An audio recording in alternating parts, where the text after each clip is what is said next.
Welcome to future vision study centre. நம்ம இன்றைக்கி என்ன பார்க்க போகிறோம் அப்படின்னா, Newton's law of motion and conservation principles இதை தான் நம்ம பார்க்க போகிறோம். இந்த வீடியோவில் நம்ம மோஷன்னா என்ன, அதுக்கடுத்து distance, displacement, speed, velocity, acceleration பார்க்க போகிறோம். இந்த மோஷனால் என்னெல்லாம் வேரி ஆகுது, that is law of motions என்ன பார்க்க போகிறோம். First law of motion, second law, third law of மோஷன்ஸை பார்க்க போகிறோம். நெக்ஸ்ட்டு வெயிட்டுனா என்ன, மாஸ்னா என்ன, இதையும் நம்ம கால்குலேட் பண்ண போகிறோம். ஓகேவா. நெக்ஸ்ட்டு அதோட அப்ளிகேஷன்ஸ் பார்க்க போகிறோம். நியூட்டன்ஸ் லாவோட அப்ளிகேஷன்ஸ் பார்க்க போகிறோம். Next linear momentum, conservation of linear momentum, application of conservation linear momentum, third law and conservation of linear momentum இதையும் பார்ப்போம். நெக்ஸ்ட்டு இம்பல்ஸில் முடிப்போம். ஓகேவா. இது என்டையர் டாபிக்ஸை நம்ம இன்றைக்கி இந்த வீடியோவில் பார்க்க போகிறோம். ஓகேவா. வீடியோ ஸ்டார்ட் பண்ணலாமா? Okay, fine. முதல்ல நம்ம தெரிஞ்சுக்க வேண்டியது ஒரு ஆப்ஜெக்ட். அப்போ ஒரு பொருள் வந்து இயக்கத்தில் இருக்கா, தட் இஸ் மோஷனில் இருக்கா, இல்லை ரெஸ்ட்டில் இருக்கா, ரெண்டு விஷயம் தான் தெரிஞ்சிருக்கணும். இந்த மோஷனுக்கும் ரெஸ்ட்டுக்கும் இன்பிட்வீனில் இருக்கிறது தான் மொத்த கைனமேட்டிக்ஸுமே. கரெக்டாக. ஸோ மோஷன் அப்படின்னா என்ன, பொசிஷன் சேஞ்ச் ஆகணும். ஒரு ஆப்ஜெக்ட் எங்கே இருக்குது, இப்படி மூவ் ஆகணும், இல்லை இப்படி மூவ் ஆகணும், இப்படி மூவ் ஆகணும், எங்கேயோ ஒரு இடத்துல மூவ்மெண்ட் இருக்கணும். பொசிஷன் வந்து சேஞ்ச் ஆகிட்டே இருக்கணும். கரெக்டாக. பொசிஷன் சேஞ்ச் ஆகிட்டே இருக்கணும். சரௌண்டிங் வித் டைம், பொசிஷன் டைமை பொறுத்து வேரி ஆகிட்டே இருக்கணும். கரெக்டாக. இந்த ரெண்டு வேரியேஷன் இருக்கணும். ஒரு ஆப்ஜெக்ட் அப்படின்னு எடுத்துக்கிட்டோன்னா அது பொசிஷன் வந்து என்ன இருக்கணும், டைமை பொறுத்து கொஞ்சம் கொஞ்சமாக வேரி ஆகிட்டே இருக்கணும். இல்லை இப்படி டைமை பொறுத்து வேரி ஆகலை அப்படின்னா அதை நம்ம என்ன சொல்லிவிடுவோம், டைமை பொறுத்தோ சரௌண்டிங்கை பொறுத்தோ. ஓகேவா. ஒன்று டைமை பொறுத்து வேரி ஆகணும், இல்லை சரௌண்டிங்கை பொறுத்து வேரி ஆகணும். இப்படி ரெண்டுத்தை பொறுத்துமே வேரி ஆகலை அப்படின்னா அதை நம்ம என்ன சொல்லிவிடுவோம், அந்த ஆப்ஜெக்ட் என்னவா இருக்குதுன்னு அர்த்தம், அந்த ஆப்ஜெக்ட் ரெஸ்ட்டில் இருக்குதுன்னு அர்த்தம். சிம்பிளாக சொல்லிடலாம். அந்த ஆப்ஜெக்ட் என்னவா இருக்குன்னு அர்த்தம், அந்த ஆப்ஜெக்ட் ஷுட் பி ரெஸ்ட்டில் இருக்குது அப்படின்னு சொல்லி எடுத்துக்கலாம். கரெக்டாக. ஓகேவா. ஸோ அப்போ a motorbike speeding on road, birds flying through air, a shaping slanting of water, ships sliding in water, the graceful movement of the dancer are example of an object motion. இதெல்லாம் என்ன, ஒரு object மோஷனில் இருக்குது அப்படிங்கிறதுக்கான எக்ஸாம்பிள்ஸை சொல்லலாம். So அப்போ மோஷனில் இல்லை, தட் இஸ் அந்த ஆப்ஜெக்ட் ரெஸ்ட்டில் இருக்குன்னு எதை வச்சுலாம் சொல்லுவேன், pen lying on the table at rest because position respect table does not change. So ஒரு பொசிஷன், இங்கே ஒரு பொருள் வைக்கிறோம், அதே இடத்துல தான் இருக்கும். Without any external force act ஆகாத வரைக்கும், வித்தவுட் சரௌண்டிங்கில் எந்த ஒரு டிஸ்டர்பன்ஸ் இல்லாத வரைக்கும் நம்ம வைக்கிற பொருள் என்ன இருக்கும், அது ரெஸ்ட்டில் தான் இருக்கும். ஓகேவா. இதை பற்றி நம்ம படிக்கிறது தான் study of motion of the object with changing time and surrounding respect to surrounding. இதை நம்ம என்ன சொல்லுவோம், in spacing the position of object specified but the, இந்த ஆப்ஜெக்ட் இங்கே இருக்குது அங்கே இருக்குது அப்படின்னு எதை வச்சு நம்ம சொல்லலாம், அதோட கோஆர்டினேட்ஸ் வச்சு படிக்கலாம். நம்ம முன்னாடி போன வீடியோவில் கூட பார்த்துருப்போம், வெக்டாரை பற்றி பார்த்துருப்போம். ஸோ எக்ஸ் ஒய் ஜெட் அப்படின்னு பொசிஷனை வச்சு நம்மளால் என்ன பண்ண முடியும், இந்த ஆப்ஜெக்ட் இங்கே இருக்குது, இந்த ஆப்ஜெக்ட் இவ்வளோ தூரம் நகர்ந்து இருக்குது, இந்த ஆப்ஜெக்ட் இந்த மாதிரி ஒரு மூமெண்ட்டை கொடுத்துருக்கு அப்படின்னு இதோட பொசிஷனை வச்சு சொல்லலாம். கரெக்டாக. The position of object can changing through one or two or all the three coordinates. The motion of said to be one dimensional motion, and one there is three coordinates specifying the position of the object changing time. The motion bus one, இதுக்கு என்னன்னா, இது motion move ஆகுதுன்னு சொல்லணும் இல்லையா, இது one dimension சொல்லலாம். That is 1D or 2D. 2Dலேயும் move ஆகலாம். ஓகே. 1Dயில் ஒரே டைரெக்ஷனில் மூவ் ஆகலாம். ஒரு டைரெக்ஷனில் பொசிஷன் வித் டைம், இன்னொரு டைரெக்ஷனில் பொசிஷன் வித் டைம், இன்னொரு டைரெக்ஷனில் பொசிஷன் வித் டைம், இப்படி மூவ் ஆகலாம். ஓகேவா. இல்லை இந்த 3 கோஆர்டினேட்ஸும் சேர்த்துவே ஆப்ஜெக்ட் என்ன ஆகலாம், மூவ் ஆகலாம், ரொட்டேட் ஆகலாம், ஸ்பின் ஆகலாம், சுற்றலாம். ஓகேவா. அது 2D. The motion of the object said to be 2D when the body of 3 coordinates specifying the position object changing with time. 3 கோஆர்டினேட்ஸுமே அட் அ டைமில் டைமை பொறுத்து வேரி ஆச்சு அப்படின்னா அது 3 கோஆர்டினேட்ஸில் 2D டைமென்ஷன்ஸ் அப்படின்னு சொல்லுவோம். ஓகேவா. இதெல்லாம் நம்ம தெரிஞ்சிக்க வேண்டியது. ஸோ இது 2Dக்கு பார்த்தீங்கன்னா சர்க்குலர் மோஷன், ப்ரொஜெக்டல் மோஷன், இதெல்லாம் வந்து 2D இதுக்கான எக்ஸாம்பிள்ஸாக சொல்லலாம் நம்ம. ஓகேவா. இதை நம்ம பேசிக்காக நம்ம இப்போ தெரிஞ்சிருக்கணும். ஓகேவா. Okay, fine. What is mean by motion, what is motion?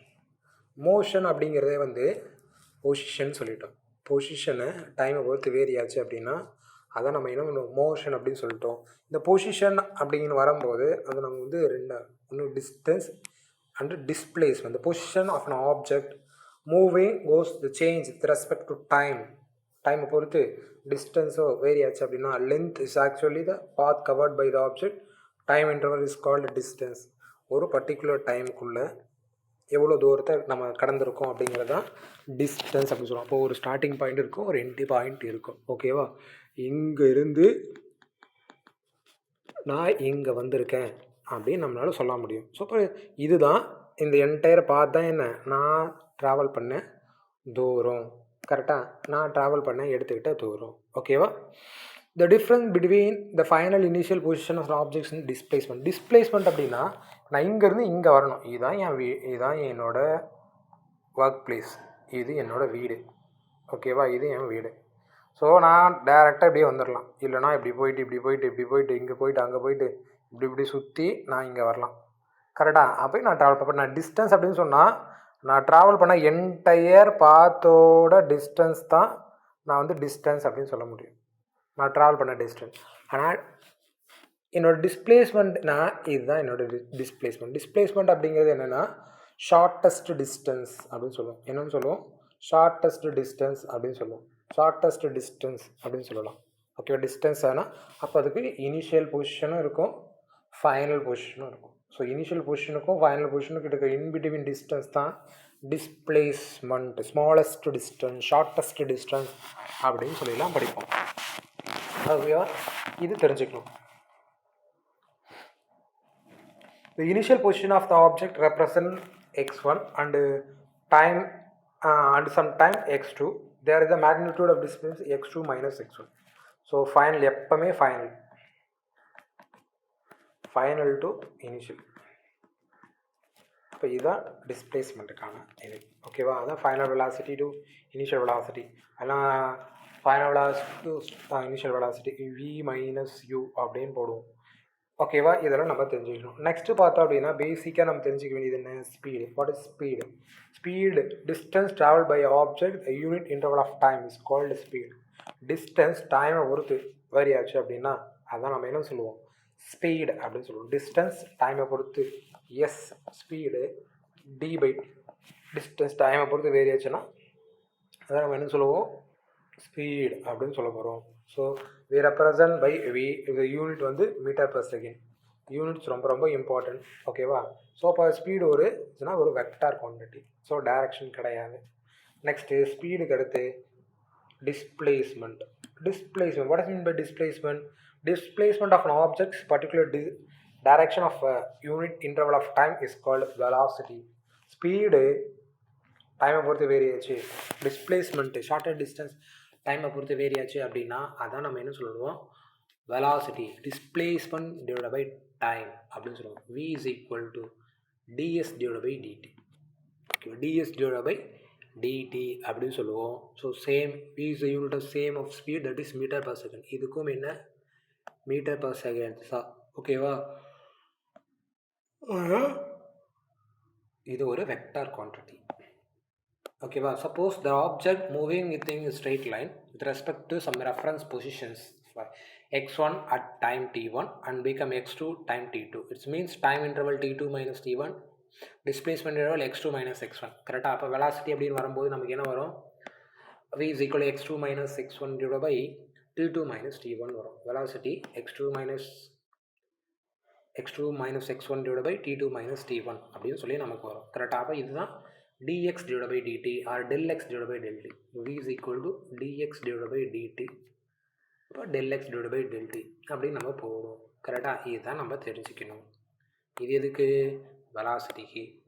Next acceleration. Acceleration என்ன? வெலாசிட்டி டைமை பொறுத்து வேரி ஆச்சுன்னா அதை நம்ம என்ன சொல்ல போகிறோம்? ஆக்சலரேஷன் அப்படின்னு சொல்ல போகிறோம். கரெக்டாக? The velocity of a moving object changing then its position known as acceleration of motions. Its observe the change in velocity means the change in magnitude. ஓகேவா? Change in velocity respect to change in magnitude. So change in velocity by time. So acceleration a is equal to v by t இல்லைனா a is equal to dv by dt. இல்லைனா என்ன சொல்லணும், A is equal to del V by del T. எல்லாமே ஒன்று தான். ஓகேவா? அதை தான் நம்ம இங்கே கொடுத்துருக்கோம். ஸோ இங்கே ஒரு எக்ஸாம்பிளும் கொடுத்துருக்காங்க பாருங்கள். Displacement varies time equation of a particle falling from freely from the rest is given by x is equal to x is equal to 2.9 meter per second t square, where x is the meter and t is the time. Calculate the average velocity of the particle t to 2 seconds and t to 3 seconds. ஓகேவா? நமக்கு வந்து position கொடுத்துருக்காங்க. Position டைமை பொறுத்து velocity. அப்போ average வெலாசிட்டினா என்ன? Final velocity minus initial velocity. Final velocity எவ்வளோ? 226.1 minus 116. கரெக்டாக? இது எங்கேருந்து கண்டுபிடிச்சிப்போம்? 2 செகண்ட்ஸுக்கு இவ்வளோ டிஸ்டன்ஸ், 3 செகண்டுக்கு இவ்வளோ டிஸ்டன்ஸ். அப்போ ஃபைனல் டு இனிஷியல். ஸோ அதான் நம்ம இங்கே போட்டிருக்கோம். ஓகேவா? ஃபைனல் டு இனிஷியல் இது வந்து x3 கரெக்டாக? So 3 seconds x2. ஸோ எவ்வளோ வந்துடும்? 26.1 மீட்டர். ஸோ இனிஷியல் எவ்வளோ வந்துச்சு? Initial 11.6 metre. So v is equal to x2 minus x1 divided by t2 minus t1. அப்போ நம்ம ஒரு வேல்யூ வரும் எவ்வளோ? 14.5 மீட்டர் பர் செகண்ட். இது நமக்கு தெரிஞ்சது. ஓகேவா? இதெல்லாம் சிம்பிள் ப்ராப்ளம்ஸ். ஸோ உங்களுக்கு வந்து சில சிம்பிள் ப்ராப்ளம்ஸ் இங்கே கொடுத்துருக்கேன் பாருங்கள். இதை நோட் பண்ணிக்கோங்க. செல்ஃப் அசஸ்மெண்ட் கொஷின்ஸ்னு சொல்லி கொடுத்துருக்கேன்னா இதை நோட் பண்ணிக்கோங்க. The particle moving along x axis such that the coordination varyings the time according to the respect. Find the initial velocity of the particle. இனிஷியலில் பார்ட்டிகளோட இது எவ்வளோ வெலாசிட்டி இருந்துச்சு அப்படின்னு நம்ம கண்டுபிடிக்கணும். இனிஷியல் வெலாசிட்டி கண்டுபிடிக்கணும், ஃபைனல் வெலாசிட்டி இதை பண்ணி. ஓகேவா? இந்த கொஷின்ஸ்லாம் ட்ரை பண்ணுங்கள். நெக்ஸ்ட்டு பார்த்தோம் அப்படின்னா curves of motion. When a curves of motion what making things move? எதை வச்சு ஒரு பொருள் மூவ் ஆகுது? எதை வச்சு ஒரு பொருள் மூவ் ஆகுது? ஸோ அதை தான் அந்த கொஷினை தான் கேட்டார் Aristotle. So we back 4th century BC, which people believe that his answer for force was to describe the pull or push. We need to keep the surrounding moving. The motion causes when the force was removed. The idea may not lot common sense, but the idea was firstly critically examined by Galileo.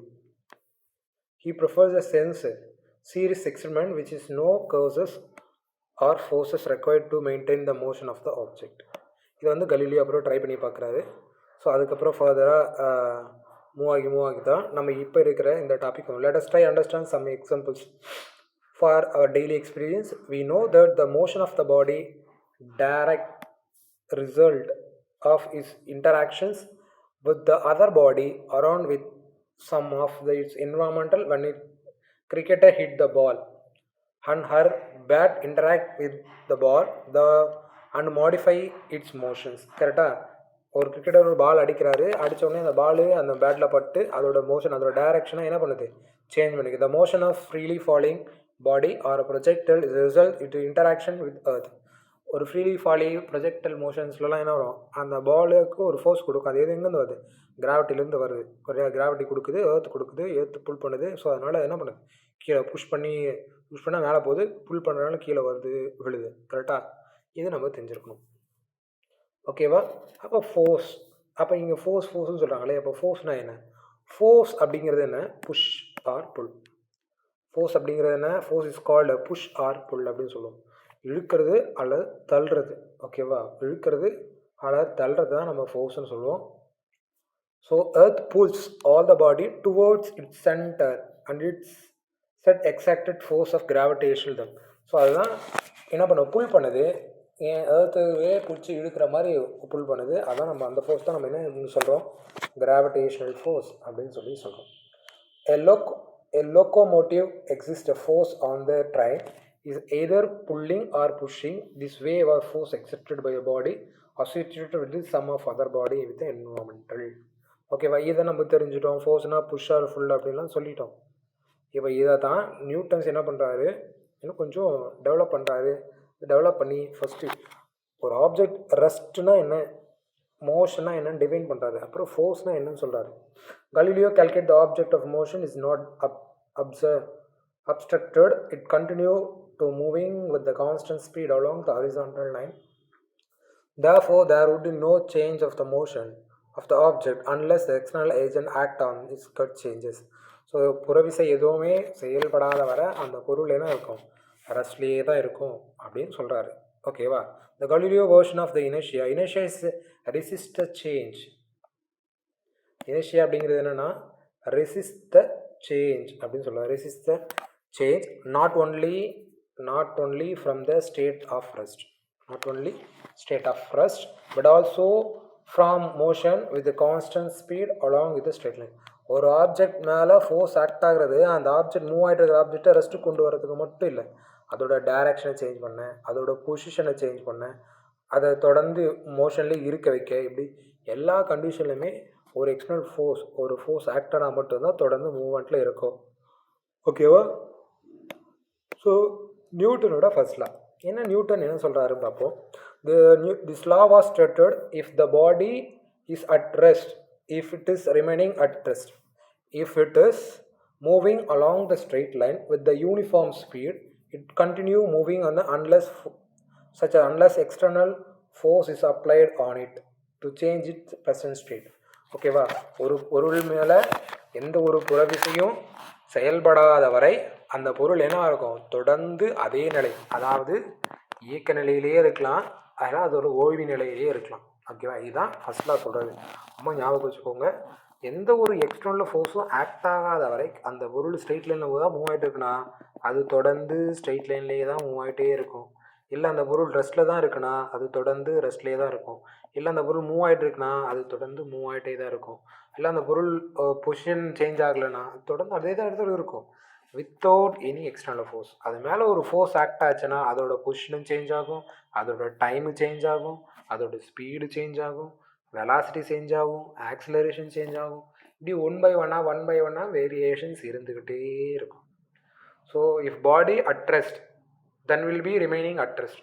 So ஒரு பொருள் அமைதியாக இருக்குது, ரெஸ்ட்டில் இருக்குது அப்படின்னா, இல்லை அந்த பொருள் இயக்க நிலையெல்லாம் ஓய்வு நிலையிலே இருக்குதுன்னா அது ஓய்வு நிலையிலே தான் இருக்கும். ஓகேவா? If it is moving along the straight line with uniform speed, it continue moving unless is external. So அந்த ஒரு பொருள் மூவ் ஆகிட்டுருக்கு, ஸ்ட்ரெயிட் லைனில் மூவ் ஆகிட்டுருக்கு, யூனிஃபார்மாக மூவ் ஆகிட்டுருக்கு அப்படின்னு சொன்னால் கூட அது மேலே எக்ஸ்டர்னலாக ஒரு ஃபோர்ஸ் ஆக்ட் ஆகாத வரைக்கும் அது என்னவா இருக்கும், தொடர்ந்து அதே டைரெக்ஷனில் தான் மூவ் ஆகிட்டே இருக்கும், அதே டைரெக்ஷனில் தான் அது தொடர்ந்து மூவ் ஆகிட்டே இருக்கும். இதை தான் நம்ம என்ன சொல்லணும், ஃபர்ஸ்ட் லா ஆஃப் மோஷன் அப்படின்னு சொல்கிறோம். This property of showings rest change is the present is called inertia. So அது தொடர்ந்து ஒரே நிலையில் இருக்க தன்னை முயற்சிக்குது இல்லையா, அதுதான் நம்ம என்ன சொல்கிறோம், இனர்ஷியா அப்படின்னு சொல்லுவோம். The property of body shows reluctance to change the present state is called தொடர்ந்து ரெசிஸ்ட். ஓகேவா? ஒரு பொருள் அதே தொடர்ந்து அதே நிலையில் இருக்கிறதுக்கு அது தொடர்ந்து ட்ரை பண்ணிகிட்டே இருக்கு இல்லையா, அதுதான் இனர்ஷியா. இனர்ஷியாமே ஒரு கைண்ட் ஆஃப் ஃபோர்ஸ் தான். ஸோ அதனால தான் இதை நம்ம first law of inertia, first law of motion அப்படிலாம் சொல்கிறோம். Okay, law of Newton's first law is known as law of inertia அப்படின்னு சொல்கிறோம். So this law also called Galileo law. இது ஞாபகம் வச்சுக்கோங்க, எக்ஸாம்பிள் கேட்பாங்க. ஓகேவா? Galileo law, the first law make no distinctions between body at rest and moving with the constant velocity. Both the state is natural when there is no external force or interaction of the two body. இல்லை ரெண்டு பாடி மோதிக்காத வர, இல்லை ரெண்டு பாடி தொடர்ந்து இயங்கும் போது straight லைனில் இயங்காதானா அது தொடர்ந்து ரெஸ்ட்டில் இருக்குது, எல்லா மோஷனில் இருக்குது அப்படின்னு தான் நம்ம சொல்லுவோம். Second law of motion, second law என்ன சொல்லுது அப்படின்னு பார்த்தோம் அப்படின்னா, the Newton's second law tells what happened to the state of rest or uniform motion of the body when net external force act on the body. So ஒரு object இருக்குது, அந்த object மேலே ஒரு ஃபோர்ஸ் ஆக்ட் ஆகுது அப்படின்னா அந்த பாடியில் என்னாச்சு, the time rate of change of linear momentum of a particle is directly proportional to the force applied on the particle and it take place in the direction of the force. அப்போ F directly proportional to dp by dt. P அப்படிங்கிறது linear momentum. Okay, மொமெண்டத்துக்கா டைமை பொறுத்து vary ஆச்சு அப்படின்னா நம்ம கொடுத்த ஃபோர்ஸுக்கு ஏற்ற மாதிரி மொமெண்டம் வேரி ஆகும் with inversely proportional to the time. ஓகேவா? இது ஞாபகம் வச்சுக்கோங்க. அதுதான் நம்ம இங்கே எப்படி எழுதியிருப்போம், கே ப்ரொபோர்ஷனல் கான்ஸ்டன்ட் எடுக்கிறது கே அப்படிங்கிற ஒரு கான்ஸ்டன்ட்டை யூஸ் பண்ணியிருப்போம். ஓகேவா? So d/dt with respect to time. அப்போ f dp/dt. ஸோ இந்த டெரிவேஷன்ஸில் நம்ம நிறைய பார்த்துருப்போம். ஸோ f dq/dt அப்படின்னு இருப்போம். pனா மொமெண்டம்னா தெரியும், mass into velocity. Mass into velocity அப்படின்னு சொல்லும்போது அப்போ p எடுத்துகிட்டு வந்து நாங்கள் சப்ஸ்டியூட் பண்ணோம். f d dmv/dt. m mass இருந்தால் வெளியே எடுத்துகிறேன், டைம் v dv/dt. dv/dtனா நமக்கு என்ன தெரியும், ஆக்சலரேஷன்ஸ் தெரியும். ஸோ அப்போ f என்னன்னு எழுதிக்கலாம், f ma அப்படின்னு சொல்லி எழுதிக்கலாமா? கரெக்டாக இது நம்ம தெரிஞ்சிருக்கணும். இது நம்ம எல்லாருமே எழுதுவோம். ஓகேவா? ரொம்ப டெரிவேட்டிவ் புரியாத ஒரு டெரிவேஷன்லாம் ஒன்றும் கிடையாது. ஓகேவா? Force is equal to the mass and time accelerated if mass is constant. The force has the same direction as an acceleration. Force எந்த டைரக்ஷனில் ஆக்ட் ஆகுதோ அதே டைரக்ஷனில் ஆக்சலரேஷன் இருக்கும் அப்படி சொல்லி. This is alternative statement, the second law. The second law is known as law of change in momentum. இது first லாவுக்கு நம்ம சொன்னோம், செகண்ட் லாவுக்கு இன்னொரு நேம் இருக்குது. என்ன name? Law of change in momentum. இது வந்து கேட்டிருக்காங்க, ஸோ நோட் பண்ணி வச்சுக்கோங்க. Law of change in momentum. So the position of a vector of a particle r at the time t, இந்த வெலாசிட்டி வி. அப்போ எப்படி எழுதலாம்? v is equal to dr/dt அப்படின்னு எழுதலாம். அப்போ a is equal to d square v d square r divided by dt அப்படின்னு எழுதலாம். d square r divided by dt அப்படின்னு நம்மளால் எழுத முடியும். கரெக்டாக? நெக்ஸ்ட்டு பார்த்தோம் அப்படின்னா force, therefore Newton second law. அப்போ எப்படி எழுதலாம்? m is equal to d square r divided by dt. d square r divided by position square பண்ணி time d square rt divided by dt. So dt square. So the unit of mass m and is kg and the unit of acceleration is meter per second square. Therefore force is called Newton. Force Newton என்ன? 1 Newton. So if m is equal to 1 kg and 1 is 1 meter acceleration second square. So magnitude என்ன வரும்? f is equal to ma, that is mass 1 kg accelerated 1 second per 1 meter per second square. So அப்போ Newton என்ன? 1 Newton அப்படின்னு சொல்லி வரும். ஓகேவா? Though first law of the Newton first law is known, which is process an acceleration of 1 meter square of the body in 1 kg. ஓகேவா? 1 kg நிறைய இருக்கிற ஒரு பொருளை 1 மீட்டர் தூரம் நகர்த்த எவ்வளோ ஃபோர்ஸ் தேவைப்படுமோ அதான் 1 நியூட்டன் அப்படின்னு நம்ம சொல்லியிருக்கோம். ஓகேவா? இது ஞாபகம் வச்சுக்கோங்க. ரொம்ப சிம்பிளாக சொல்லிட்டேன். ஓகேவா? ஞாபகம் வச்சுக்கோங்க. சோரி. ஓகே, ஃபர்ஸ்ட் லா போயிடுச்சு, செகண்ட் லா போயிடுச்சு, இப்போ third law. So third law என்ன சொல்லுது? Newton's third law. The force acting on a body arises in its result. It is interaction with another body surrounding it.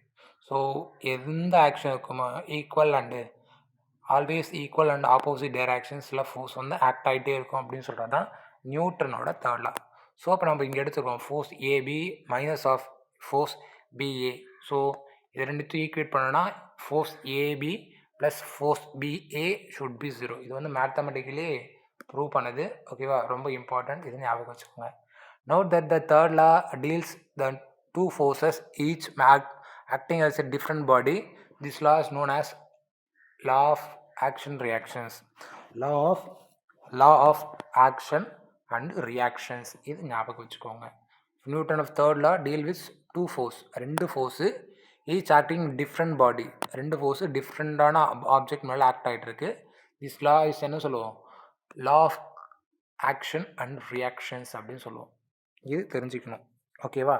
Next பார்த்தோம் அப்படின்னா a ship. இங்கே ஒரு question கொடுத்துருங்க. a ship meter ship mass is equal to 4 into 10 to the power of 7 kg. Initially at rest pulled by a force 8 into 10 to the power of 4 Newton through distance. ஓகேவா? through the distance of 4 meter assuming that the resistance due to water is negligible, calculate the speed. அப்போ என்ன வரும்? Mass கொடுத்தாச்சு, force கொடுத்தாச்சு. மாஸும் ஃபோர்ஸும் கொடுத்துட்டோம். நம்ம என்ன கண்டுபிடிக்க போகிறோம்? மாஸும் ஃபோர்ஸை வச்சு ஆக்சலரேஷன் கண்டுபிடிக்க போகிறோம். ஸோ சப்ஸ்டிட் பண்ணணும் அப்படின்னா நமக்கு என்ன வரும்? 2 into 10 to the power of -3 metre per second square. -3 metre per second square. ஓகேவா? ஸோ டிஸ்டன்ஸ் எவ்வளோ? 4 metre. Initially speed of the ship is use equal to 0. So நமக்கு தெரிஞ்சிருச்சு, டிஸ்டன்ஸும் தெரிஞ்சிருச்சு, டிஸ்பிளேஸ்மெண்ட்டும் தெரிஞ்சிருச்சு, இனிஷியல் ஃபைனல் வெலாசிட்டியும் தெரிஞ்சிருச்சு. ஓகேவா? ஸோ அதே மாதிரி தான் இந்த கொஷினும் நீங்கள் ட்ரை பண்ணுங்கள், ட்ரை பண்ணிவிட்டு சொல்லுங்கள். ஓகேவா? அதே மாதிரி கீழே நிறைய அசஸ்மெண்ட் கொஷின்ஸ் கொடுத்துருப்பேன். ஓகேவா? கீழே நிறைய அசஸ்மெண்ட் கொஷின்ஸ் இருக்குது. இதெல்லாம் ட்ரை பண்ணுங்கள். ட்ரை பண்ணிவிட்டு எனக்கு வந்து நீங்கள் வாய்ஸ் நோட் போடுங்க.